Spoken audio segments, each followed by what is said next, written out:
ఫిలిప్పీ 3:12లో నేను దేని నిమిత్తము క్రీస్తు యేసు చేత పట్టబడుతున్నో దానిని పట్టుకొని వల్లని పరుగెత్తుచున్నాను. క్రీస్తు చేత నేను పట్టబడి ఉన్నాను. దేవుడు నాయనలో ఒక ఉద్దేశాన్ని కలిగి ఉన్నాడు, ఒక పర్పస్ కలిగి ఉన్నాడు.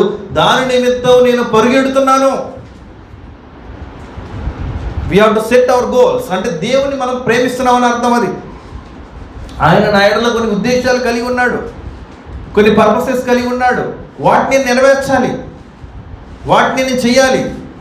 అదే నా యొక్క పరుగు. నేను ఆ పరుగుని కడముట్టించుతున్నాను, నేను పరుగెడుతున్నాను, నేను ముందుకెళ్తున్నాను అని చెబుతున్నాడు. ఎవరైనా దేవుని ప్రేమిస్తే ఏం చేస్తారు? దేవుని యొక్క ఆజ్ఞలను గైకొంటారు. యోహాను సువార్త 14:15 మనం ఆయన ప్రేమిస్తున్నట్లయితే ఏం చేయాలి? ఆయన యొక్క ఆజ్ఞలను గైకొనాలి. ఆయన యొక్క ఆజ్ఞలను, ఆయన యొక్క ఉద్దేశాలు, ఆయన యొక్క చిత్తాన్ని, ఆయన మన ఎడల నా ఎడల ఏమైతే కలిగి ఉన్నాడో the purposes, I have to keep those purposes. Be a purposeful man.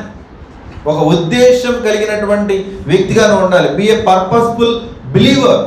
ఒక ఉద్దేశం కలిగినటువంటి విశ్వాసిగా నీవు ఉండాలి. దేవుడు ఆ యొక్క తన యొక్క ఉద్దేశాలను నీ ఎడల బయలుపరుస్తాడు. ఏంటి నా వల్ల దేవుడికి ఉపయోగం ఏంటి? What God is expecting from మీ. ఎందుకు దేవుడు నన్ను రక్షించాడు? దానికి ఉద్దేశం ఏంటి? నా లైఫ్ యొక్క ఉద్దేశం ఏంటి? నన్ను ఎందుకు రక్షించాడు? దేవుడి సన్నిధిలో ఎందుకు ఉంచాడు? What is my purpose? అది నేను తెలుసుకొని వెలగడమే. That is the way of loving God, giving high priority to his purposes. ఆయన యొక్క ఉద్దేశాలకు, ఆయన చిత్తాలకి నేను ఎక్కువ ప్రాధాన్యత ఇస్తూ ఉంటే that is the way of loving God. Do you have such purposes in your life? దేవుడు నీ ఎడల కలిగి ఉన్న ఉద్దేశాలు నీకేంటో తెలుసా? ఎలా తెలుస్తుంది? బైబిల్ వాక్యాన్ని పఠిస్తుంది. దేవుని సన్నిధిలో కూడా మనము అడగాలి. దేవుని సన్నిధిలో ప్రతిరోజు అడగాలి, ఏంటి ప్రభా నా ఎడల నువ్వు కలిగి ఉన్న ఉద్దేశాలు ఏంటి? లేకపోతే ఏమైందంటే మనం వేరే వాళ్ళ జీవిత ఉద్దేశాల్లో మనం ఉండిపోతాం. మనకంటూ ఒక ఉద్దేశం లేకపోతే ఏమవుతుంది? వేరే వాళ్ళ ఉద్దేశాల్లో మనం ఉంటాం. వాళ్ళు మనం ఉపయోగించుకుంటారు. ఇక అంతే, మన జీవితం వాళ్ళకి అంకితం. ఉద్యోగం చేస్తున్నామా? వాళ్ళకి కావాల్సింది ఎవరు? పిచ్చిగా పనిచేసేవాళ్ళు కావాలి. ఇక నీకు వేరే ఉద్దేశం ఉండకూడదు. నా పని చేయటమే నీ పని, అదే నీ గోల్.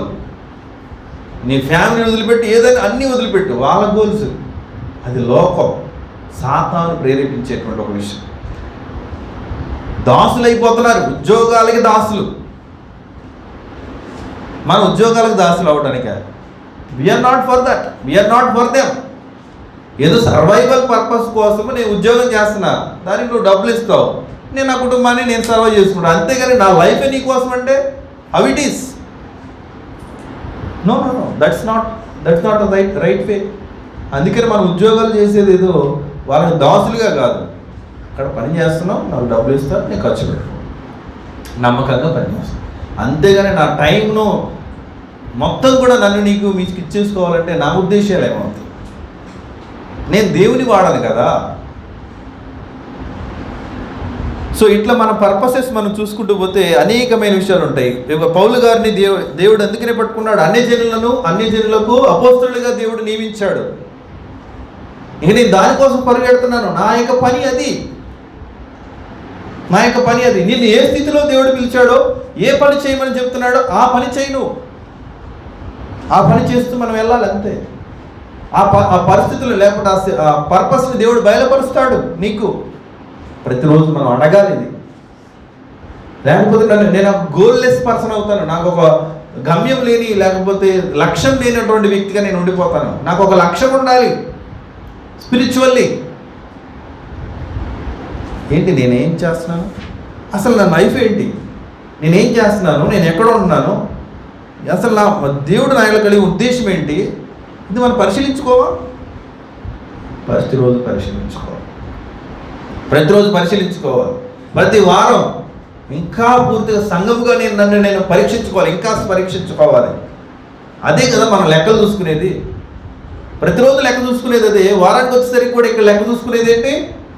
మిమ్మల్ని మీరు పరీక్షించుకోండి అన్నప్పుడు ఏంటి పరీక్షించుకోండి? దేవుడు నేను ఎంతగా ప్రేమిస్తున్నాడు, దేవుడు నన్ను ఎందుకు పిలిచాడు, దేవుడు నన్ను ఏ ఉద్దేశాలతో నియమించాడు, దేవుడు నన్ను ఎందుకు ఎన్నుకున్నాడు, నేను చేసే పని ఏంటి, దేవునికి నేను సమయం ఇస్తున్నాను లేదు, దేవుడిని నేను ఎంతగా ప్రేమిస్తున్నాను. మనం పరీక్షించుకొని, ప్రభువా నన్ను క్షమించు ప్రభువా, నా పాపాలు క్షమించు ప్రభువా, నేను సమయాన్ని వృధా చేస్తున్నాను ప్రభు, మనం పరీక్షించుకొని ఆయన చూపించిన ప్రేమకై కృతజ్ఞతలు తెలియజేస్తూ మన బాగా పాల్గొంటాం. ప్రతిరోజు కూడా ఇది పరీక్షించుకోవాల్సినటువంటి విషయమే. బేరీజు వేసుకోవాలి, మనం లెక్క చూసుకోవాలి. మనం దేవుడిని నేను ఎంతగా ప్రేమిస్తున్నాను, ఆయనకు ఉద్దేశాలని ఎంతవరకు నెరవేర్తిస్తున్నాను, దేవుడు నా ఎడల కలిగి ఉన్న ఉద్దేశం ఒక్కరి పట్ల, ప్రతి ఒక్కరి పట్ల దేవుడు కలిగి ఉన్నాడు ఉద్దేశం. We have to examine our lifes.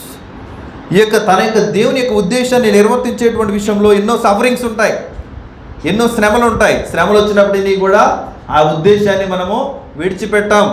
పౌలు గారి జీవితంలో ఎన్నో శ్రమలు వచ్చాయి, తనను కొట్టారు, తను దూషించారు.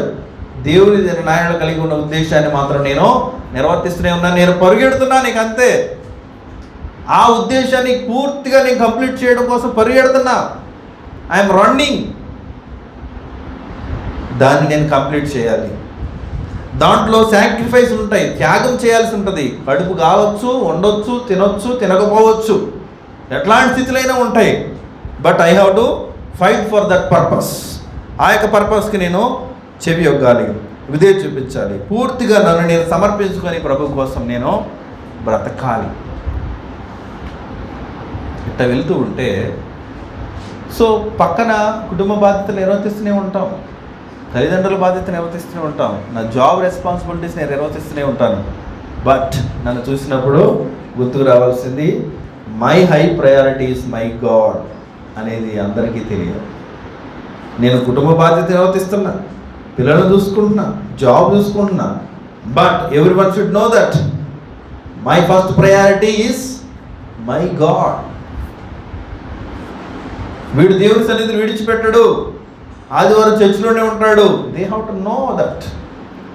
మినిస్ట్రీలో first if he has the ministry, he will be in ministry, he is not available for anybody. That's it. మన ఫ్రీ టైంలో మనం వాళ్ళకి అవైలబుల్గా ఉంటాం అంతే. మనకు బాధ్యతలు ఉన్నప్పుడు ఎక్కడ అవైలబుల్గా ఉంటాం? Our priorities are different. We are for the lord, we are not for the world. మనం ఈ లోకం కోసం, మనుషుల కోసం కాదు. దేవుణ్ణి మనం ఎక్కువగా ప్రేమించేటువంటి వ్యక్తులుగా మనం ఉండాలి.